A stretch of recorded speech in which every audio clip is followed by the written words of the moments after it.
Today I want to speak about an issue that concerns every citizen. Social media has become a part of our everyday lives.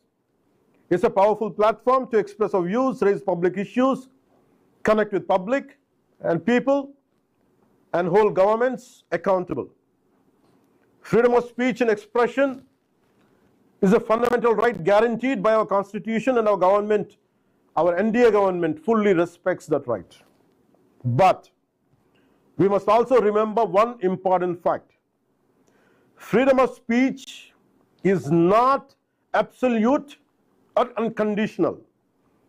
It has its own limitations, and it comes within its own legal implications when it violates the rights of others.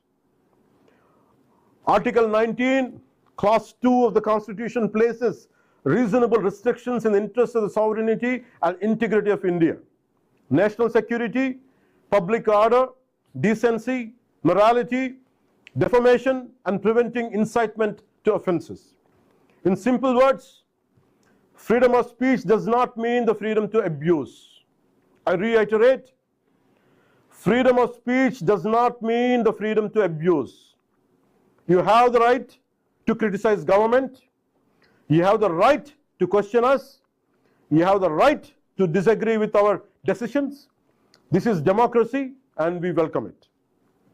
But abusing someone, issuing death threats, spreading false allegations, targeting women, insulting religious beliefs,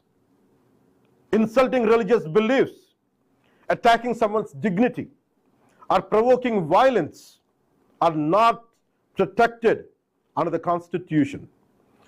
They are criminal offenses. Over the past few years, we have seen a disturbing increase in the misuse of social media. People are hiding behind fake accounts to spread filthy language, personal abuse, character assassination, false propaganda, fake allegations without evidence, morphed content, death threats, and organized harassment. Women are being targeted with unacceptable abuse. Even our gods and goddesses are being insulted with malicious intent. This is not freedom of expression. This is not healthy criticism. This is not democracy. Let me make one thing very, very clear.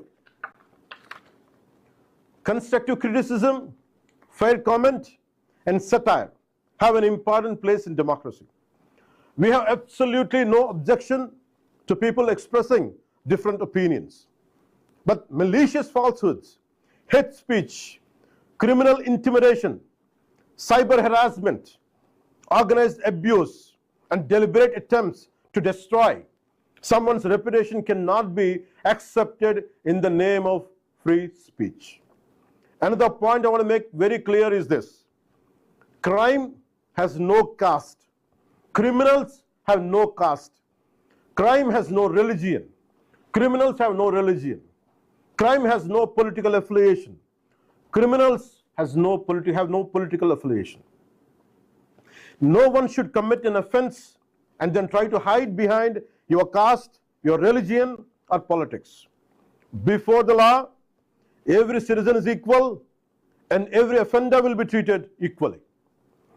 To every citizen who has suffered because of social media abuse, I want to say this. You're not alone. Your government stands with you. The Deputy Chief Minister's office will establish a dedicated mechanism to receive complaints relating to social media abuse.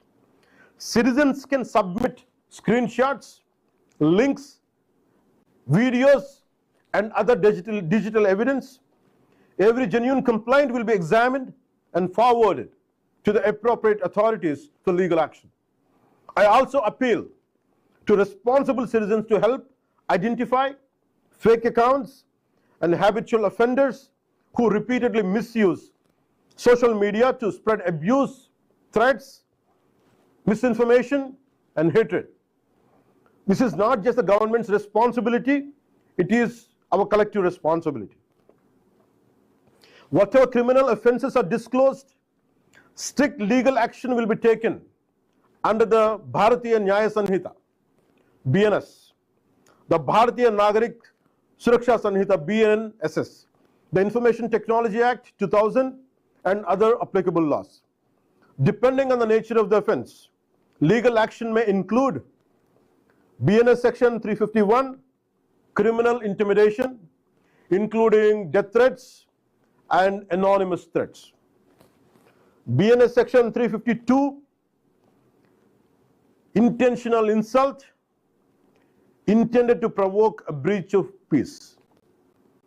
BNS Section 353, false statements, rumors, and electronic communications that create public mischief or incite offences. BNS Section 356, defamation and damage to reputation. BNS Section 79, words, gestures, or acts intended to insult the modesty or dignity of a woman. BNS Section 299, deliberate and malicious acts intended to outrage religious feelings. I reiterate again. BNS Section 299, deliberate and malicious acts intended to outrage religious feelings. BNS Section 196, promoting enmity or hatred between different groups and disturbing public harmony. Information Technology Act Section 66C and 66D, identity theft, fake accounts, and online impersonation. Information Technology Act Section 67, publishing or transmitting obscene material in electronic form.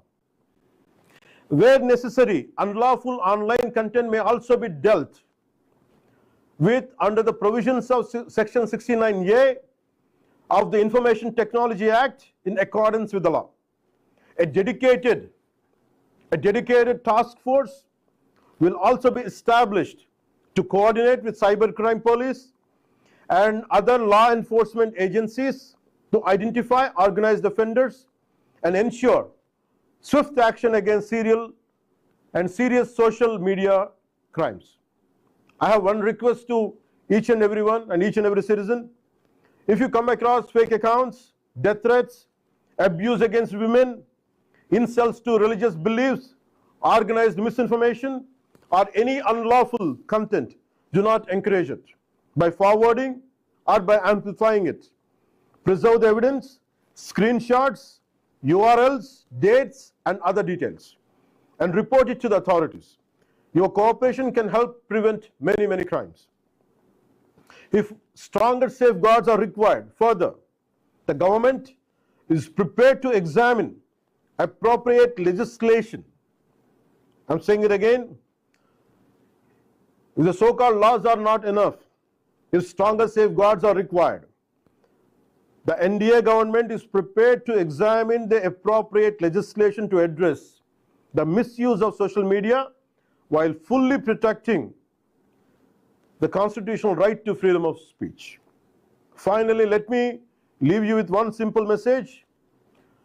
Our words should reflect responsibility. Our language should reflect respect. Our freedom should always be exercised with accountability. Social media should bring people together, but not to divide society. You question us, you criticize us, you express your opinions, but do it with dignity. Do it with responsibility. Do it with respect for the law. This is how we strengthen our democracy. If you cross your lines, be ready to face the consequences. Thank you and Jai Hind.